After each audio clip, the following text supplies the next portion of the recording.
अस्सलामु अलैकुम वरहमतुल्लाह। मैं हूँ काज़ी जवाद जमील। अहबाब, इस वक्त आप में से खुदा जाने कितने ही अफराद ऐसे हैं जो सर दर्द जैसी बीमारी में मुब्तला हैं। कई तरह के लोग आते हैं, कई तरह के मरीज़ आते हैं जो ये बताते हैं किसी को माइग्रेन का मसला है, कोई इस तरह के आते हैं कि जी हम सुबह उठते हैं तो सर दर्द होता है जो शाम तक आहिस्ता आहिस्ता चलता रहता है। कुछ ऐसे मरीज़ आते हैं जो ये कहते हुए नज़र आते हैं कि जी हम कई हफ़्ते हमारे सर दर्द में गुजर जाते हैं। इस तरह कई और मरीज़ भी आते हैं। ये वो मरीज़ हैं जो माइग्रेन के अलावा जिनको सर दर्द का मसला रहता है। तो ऐसे जो भी मरीज़ होते हैं, इस जितने भी सर दर्द के मरीज़ होते हैं, उन तमाम में हमने ये मुशाहिदा किया है कि उनका एक तो मैदा बिल्कुल ठीक नहीं होता। अव्वल मैदा ठीक नहीं होता और इसके अलावा उनका रेशे का कुछ ना कुछ मसला बनता है।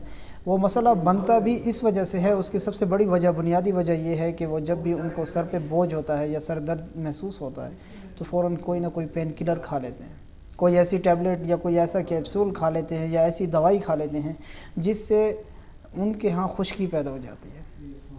और हमारे यहाँ तेल लगाने वाली रिवायात, सर पे मालिश करने वाली रिवायात तो रही नहीं, तो हम अद्वियात से ही चलने फिरने वाली कौम बन चुके हैं।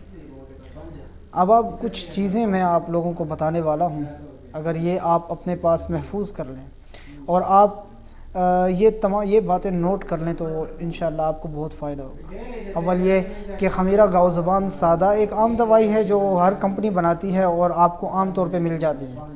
और इसके साथ एक दवाई है अतरीफ़ुल कबीर, मशहूर दवाई है, चंद एक कंपनियां बनाती हैं, ज़्यादा कंपनियां भी नहीं बनाती। ये ख़रीद लें, ख़मीरा गाओ ज़ुबान सादा ख़रीद लें और इसके साथ मैदे के लिए कुछ ना कुछ ज़रूर इस्तेमाल करें।